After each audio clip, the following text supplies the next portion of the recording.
옆 사람 인사할 때 주님께서 곧 오십니다.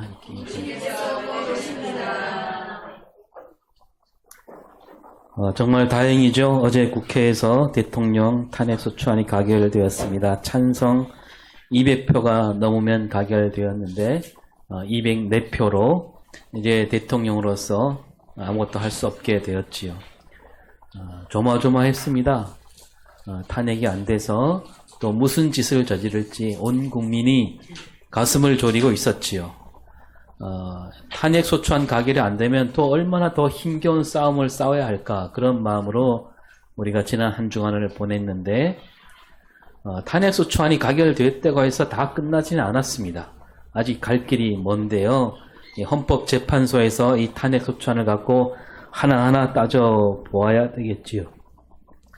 더구나 이 헌법재판관들이 아직 다 채워지지 않았고 9명이 있어야 되는데 6명 밖에 없고, 그 가운데 좀 믿지 못할 사람도 있고, 그래서 이 얼마나 걸릴지 모르겠습니다. 우리가 이제 더 힘을 내서 목소리를 높여야 되는데, 처음에 이 비상계엄령이 떨어졌을 때 아찔했습니다. 지난주에도 말씀드렸지만 이거 미치지 않고서야 이거 내릴 수 없는 일 아닌가.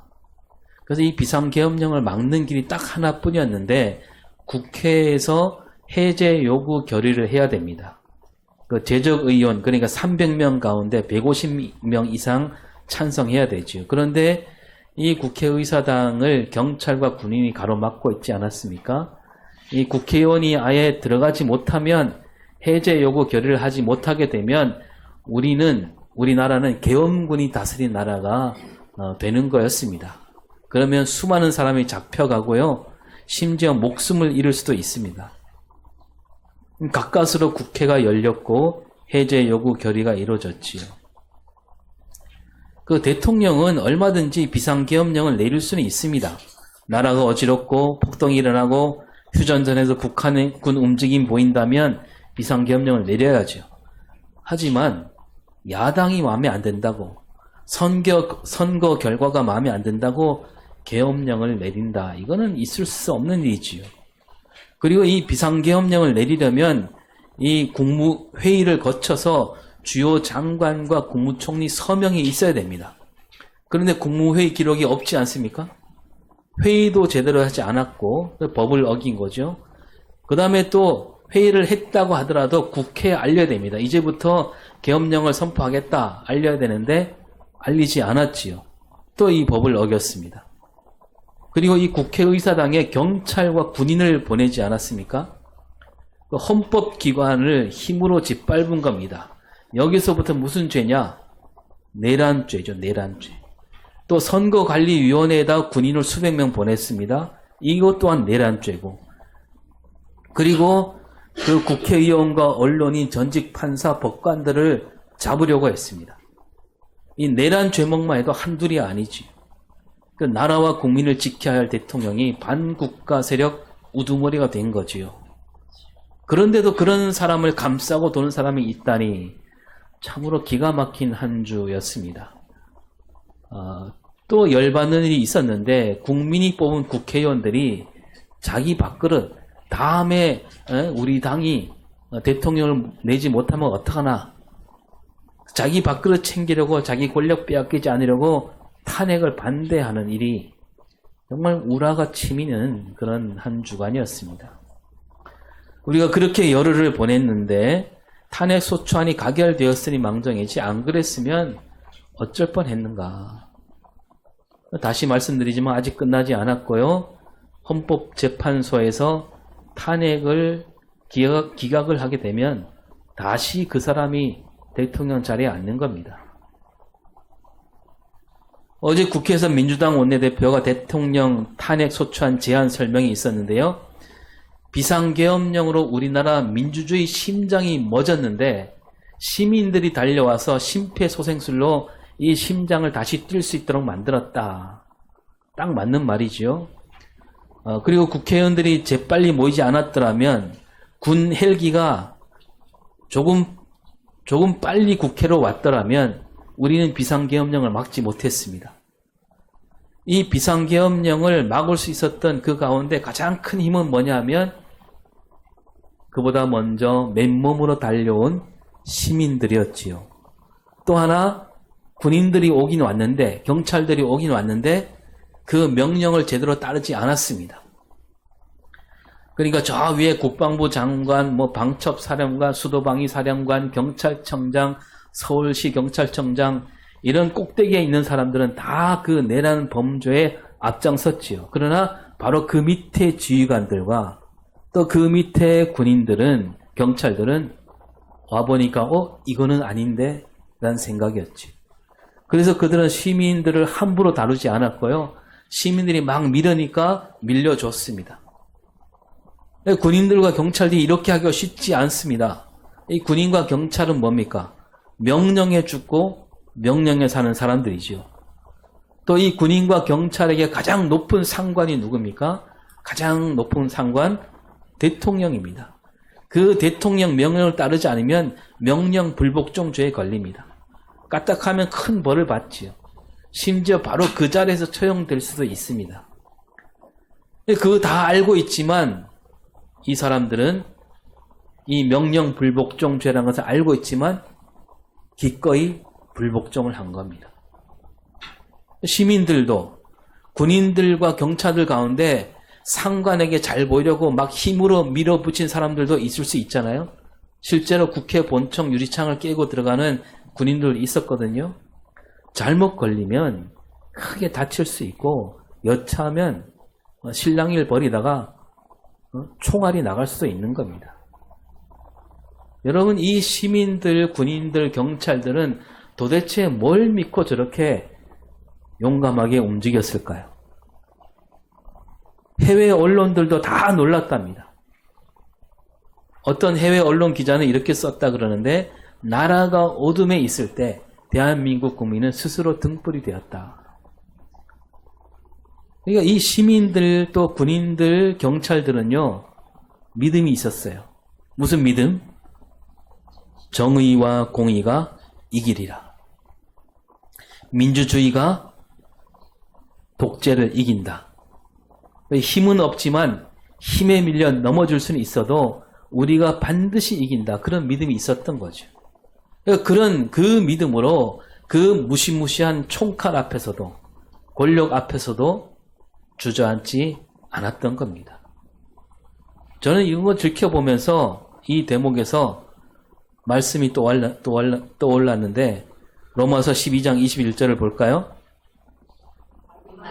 주지 말고 선으로 악을 이기라. 네. 하나님께서는 우리에게 악에게 지지 말라 그럽니다. 악을 품어 안으로 하지 않고 악에게 지지 말라. 악에게 이기라 그러는데 이기되 어떻게 이기느냐? 악을 악으로 갚지 말고 악을 악으로 갚으면 이길 수가 없습니다. 선으로 악을 이기라. 선으로 악을 이길 때 그게 진짜 이기는 길이라는 거죠. 하나님께서 우리에게 보여주시지 않았습니까? 예수님이 이 땅에 보내주실 때 예수님이 큰 군대를 거느리고 오셨나요? 아닙니다. 천사 나팔 불면서 내려오셨나요? 아니었습니다. 아기로 오셨죠. 평화로운 그런 모습으로 오셨습니다. 그리고 죄악과 맞서 싸우는데 예수님은 온몸을 다 내어주시면서 선으로 싸우셨습니다. 그리고 십자가에 기꺼이 죽으셨고 그리고 나니까 다시 사신 겁니다. 선으로 악을 이기셨습니다. 그리고 다시는 죄악이 우리를 집어삼키지 못하도록 우리 주님은 그렇게 싸우셨지요. 따라서 우리는 어떻게 해야 됩니까? 우리도 그렇게 해야 되는 겁니다. 선함으로 악을 이겨내야 됩니다. 선함이 뭡니까? 하나님 뜻대로 하는 것. 어떤 일을 당하더라도 우리는 하나님 뜻대로 맞서야 되는 거죠. 예수님이 잘 보여주셨는데 하나님의 뜻이 뭐냐? 나를 희생하고 다른 사람을 섬기고 그런 마음으로 우리가 맞서 싸워야 된다는 거죠. 그럴 때 이 땅의 악을 이겨낼 수 있다. 우리 모든 그리스도인이 그렇게 살아가게 되면 이 세상에 악이 설 자리가 없게 되는 거죠. 우리 기독교 신앙은 세상 앞에서 약해 보일 수 있고요. 어리석어 보일 수 있습니다. 그러나 그건 잠깐이에요. 반드시 이기게 되어 있습니다. 하나님 나라 눈으로 보면 우리 신앙은 세상 그 무엇보다 지혜롭고 세상 그 무엇보다도 강하다는 것.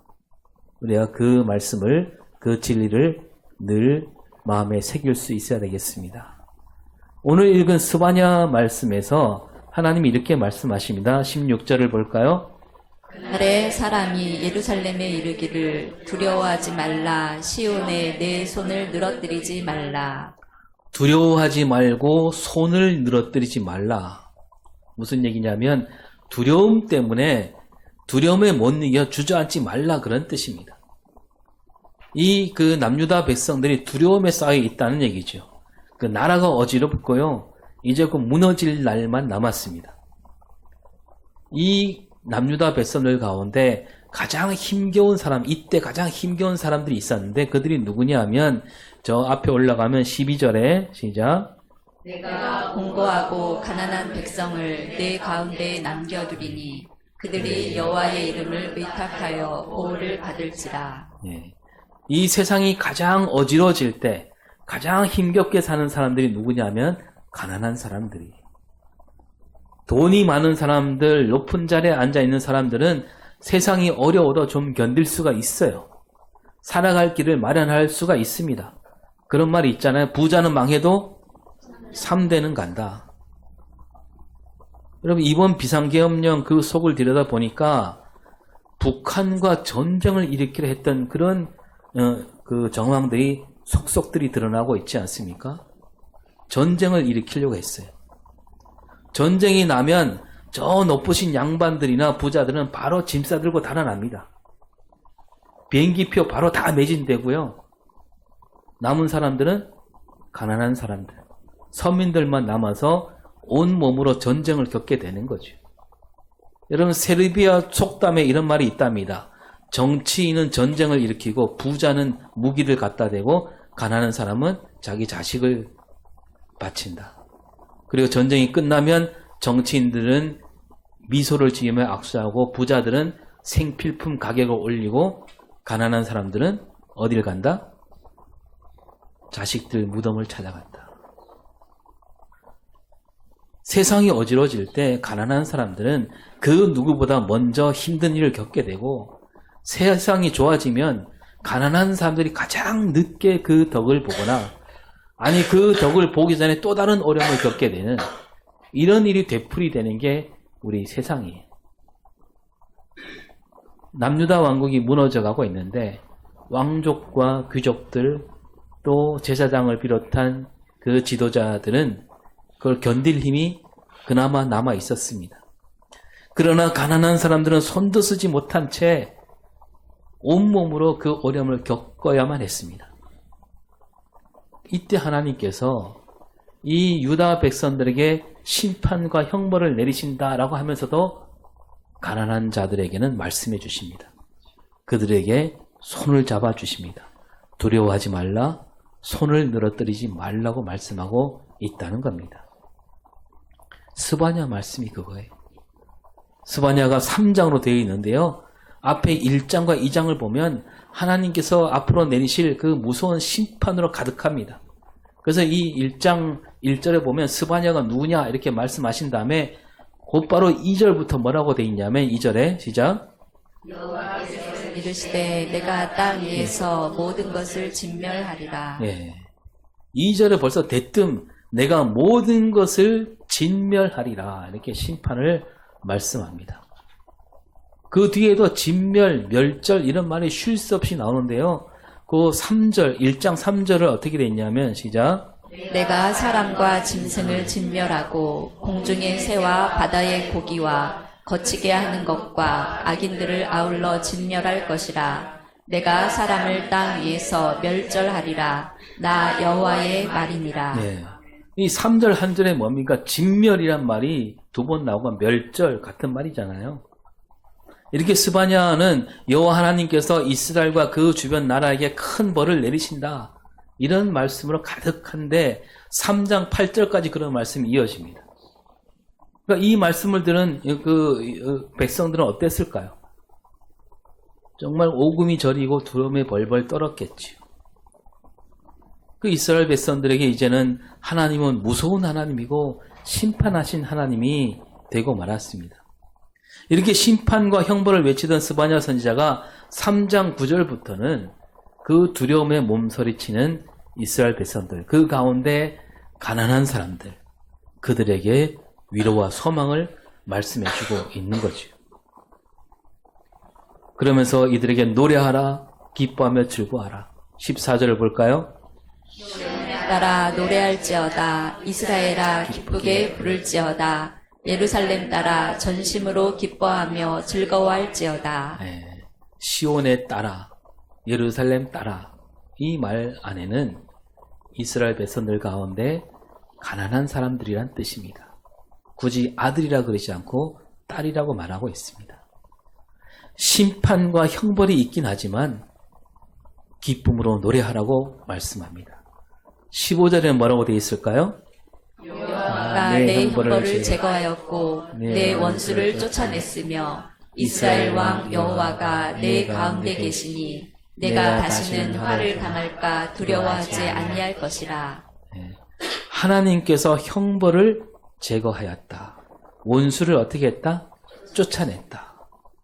잘 보면 앞으로 내가 형벌을 제거하리라, 원수를 쫓아내리라 이렇게 말하지 않고 제거하였다, 쫓아냈다라고 합니다. 여러분 이 남유다 왕국이 아직은 무너지지 않은 상태입니다. 스바냐 이후에 좀 더 지나서 무너져요. 바벨론이 쳐들어오지도 않았어요. 뭐 얼마 남지 않긴 했지만 아직은 나라가 서 있어요. 그런 대로 굴러가고 있습니다. 그런데도 하나님이 뭐라고 말씀하시냐면 형벌을 내가 제거했다, 원수를 쫓아냈다라고 하십니다. 하나님께서 이스라엘을 다스리는 왕이기 때문이다.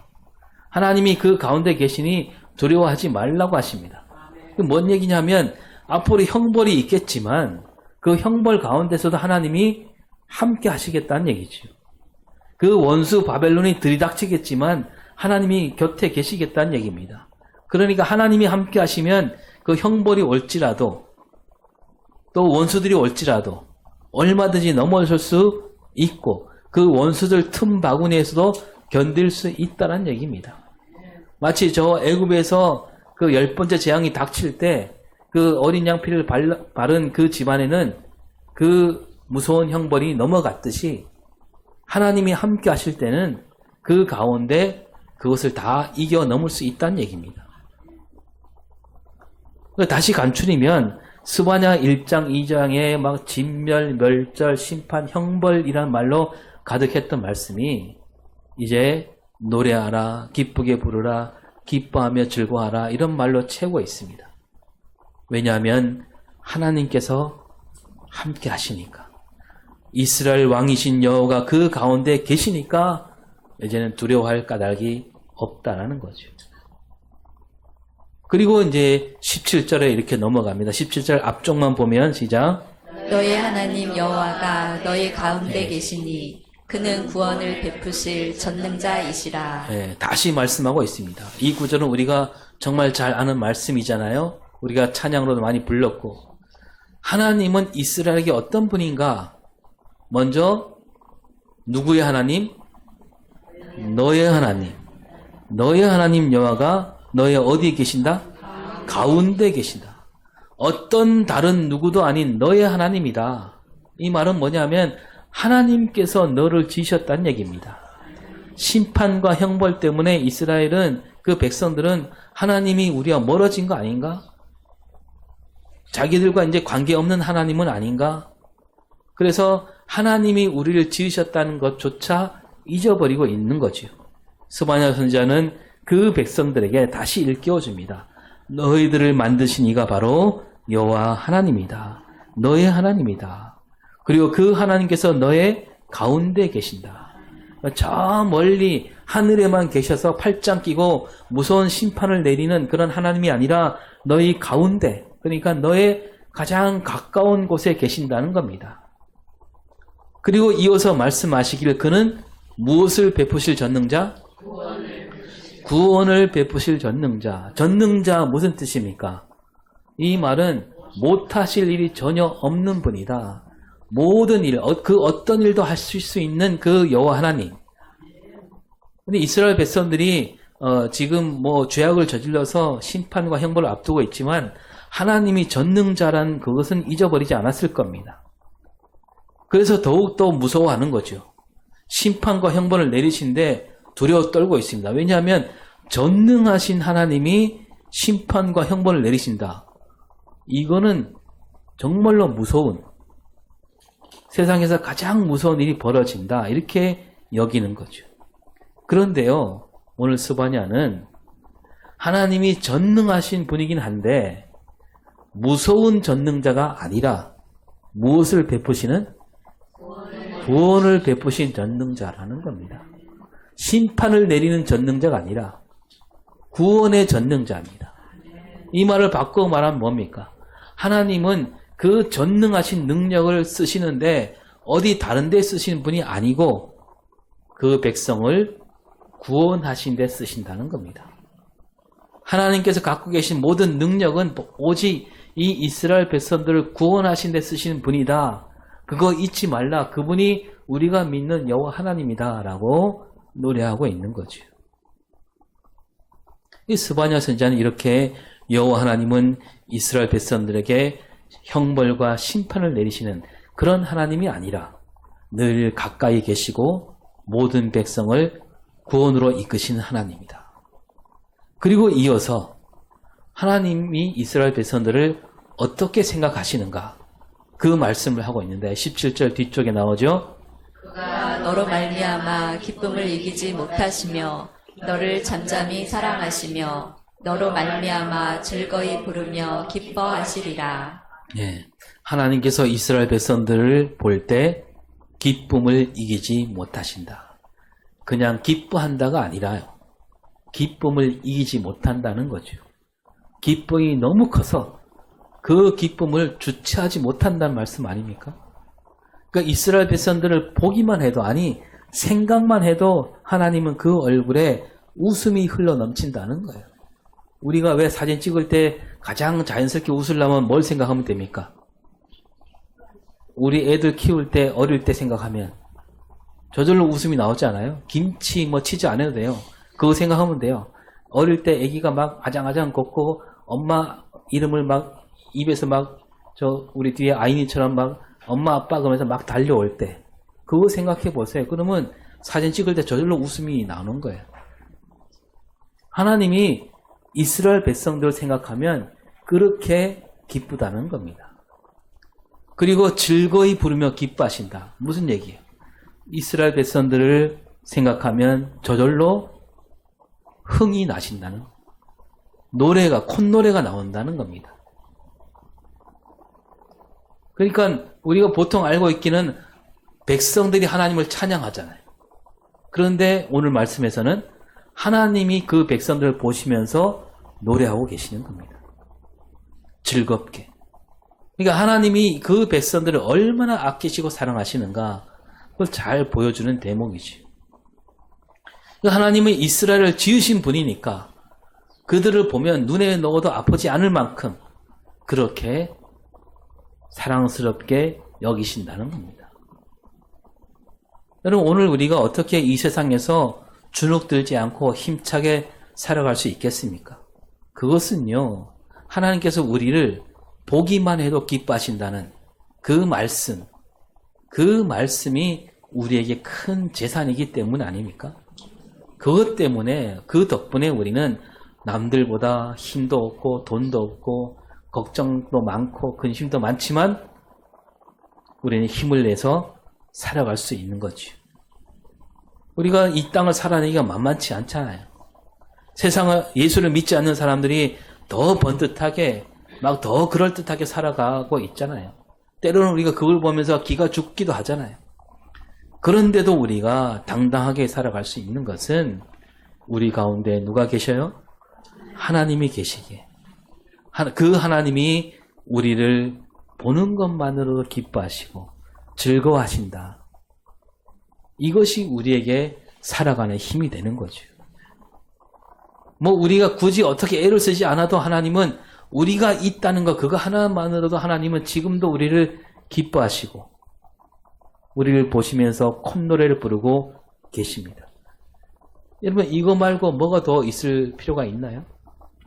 오늘 우리가 함께 모여 예배하고 있는데 우리가 뭐 하나님 앞에 와서 뭐 하나 더 얻으려고 하거나 하나님께 잘 보여서 뭐 세상에 줄 수 없는 복을 받으려고 그런 마음으로 우리가 와 있나요? 그거 아니잖아요. 하나님 앞에 오니까 좋으니까 하나님 앞에 오면 좋으니까 나를 기뻐해 주시는 나를 반겨주시는 나를 아끼시고 사랑하시는 그 하나님 앞에 오는 것 그것만으로도 우리는 이 예배 시간에 올 필요가 있는 거죠. 이보다 좋은 일, 이보다 신나는 일이 어디 있습니까?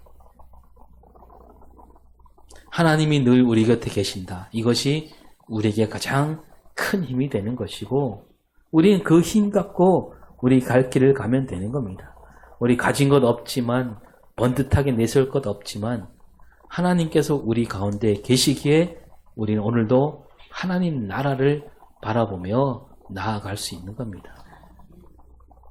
지난주에도 말씀드렸지만 그 계엄군 앞에 맨몸으로 막았던 시민들 그들은 정의와 민주주의가 이기리라 굳게 믿었기에 그럴 수 있었습니다. 상관 명령을 따르지 않은 경찰과 군인들 그들 또한 이 민주주의만큼은 무너뜨려서는 안 된다. 민주주의가 우리 편이다. 그 믿음을 잃지 않았던 거죠.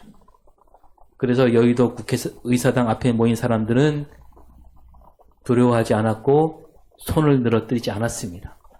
총칼을 들이대고 국민을 짓누려는 저 악한 세력 앞에 떳떳하게 맞섰습니다. 그리고 그들은 기쁨으로 노래했습니다. 아직 뜻을 이루지 못했어도 다 이룬 것인 양 다 같이 소리 높여 함께 노래했습니다. 그 노래에 보면 그냥 슬픈 노래가 아니었습니다. 기쁨에 가득한 노래였습니다. 뭐 다시 만난 세계라는 노래가 있다 그러는데 잠깐 보면 뭐 이 세상 속에서 반복되는 슬픔 이젠 안녕 수많은 알 수 없는 길 속에 희미한 빛을 난 쫓아가 언제까지라도 함께 하는 거야. 다시 만난 나의 세계. 그 새로운 세상 다시 만날 수 있다. 그래서 끝까지 우린 포기하지 않으리라. 그런 꿈을 노래한 거 아닙니까? 여러분 시민들은요 알고 있었어요. 뭘 알고 있었느냐? 기억하고 있었습니다. 그 44년 전 그 광주를 기억했던 거죠. 제가 2022년 5월 10일에 20대 대통령 취임식이 있었잖아요. 그리고 2022년 5월 22일이 주일이었는데 그때 제가 이런 말씀 드렸어요. 1980년 5월 27일 새벽 5시 45분 전남도청은 계엄군 군합발에 진이겨졌고 광주 시민군 끝까지 싸우다가 마지막을 맞이하게 됩니다. 그리고 그로부터 석 달 뒤 1980년 8월 27일 11대 대통령 취임식이 열렸고 광주는 숨죽인 채 눈물을 흘려야 했고 광주를 피로 물들인 자들은 한 자리씩 꿰차고 만찬을 즐겼습니다. 그때 그들은 그렇게 생각했겠지요. 그 계엄군들은 우리가 이겼다. 이제 우리 세상이다. 마음껏 즐기자. 그러나 오래가지 않았습니다. 그들 바람대로 흘러가지 않았습니다. 1988년 광주특위 청문회를 통해 광주에서 있었던 일들이 하나둘씩 드러나게 되었고 이겼다라고 좋아하던 자들은 역사 앞에 큰 죄인이 되었고 1996년 1월 그들을 이끌었던 우두머리들은 사형과 무기징역 판결을 받았습니다. 우리 역사는 그때 일을 가리켜 광주 민주화 운동이라고 똑똑히 말하고 있습니다. 그때 흘린 피는 헛되지 않았고 우리 대한민국 민주화를 앞당기는 거룩한 운동으로 길이길이 새기게 되었습니다. 여러분 그때 느낌을 다시 살리기 위해서 나머지 부분은 잠깐 영상으로 볼까요? 누가 이겼습니까? 군사 정권과 계엄군이 이겼습니까? 그때는 이겼었는지 모르지만 그러나 그들이 이긴 게 결코 아니죠. 그때 광주 시민군은 계엄군에게 짓밟히고 말았지만 역사는 말합니다. 광주 시민군이 이겼다. 만약에 이거는 정말 만약인데 우리나라에 다시 이상한 정부가 들어서서 시민들을 막 죽이고 잡아간다. 그러면 그때 시민들은 어떻게 나오게 될까요? 다들 무서워서 도망가거나 숨거나 아니면 손을 들고 항복하게 될까요? 여러분 우리 검은도에 막 계엄군이 들어왔어요. 총 들고 들어옵니다. 여러분 어떻게 하시겠습니까? 네. 그럴 것 같아요. 아마 다들 나가서 맞서 싸울 겁니다. 그 힘이 어디서 나올까요? 우리가 광주를 알고 있기 때문입니다. 역사가 광주 시민군이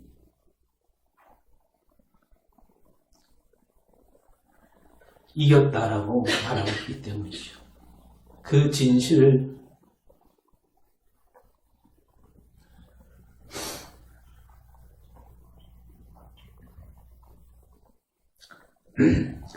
알고 있는 사람이라면 맞서 싸울 수 있습니다. 그리고 반드시 이긴다. 그 믿음 잃지 않을 수가 있는 거죠. 예. 1980년 광주 시민이 이기기까지 16년이 걸렸습니다. 그런데 2024년 우리 대한민국은 열흘 만에 이겼습니다. 온 세계가 놀라고 있어요. 1980년 광주 이야기를 쓴 작가 한강이 노벨 문학상을 받았고요.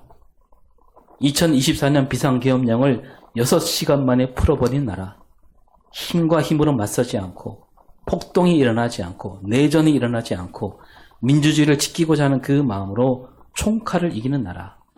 폭력으로 짓밟으려 했던 그 권력을 노래로, 촛불로, 응원봉으로 물리친 나라.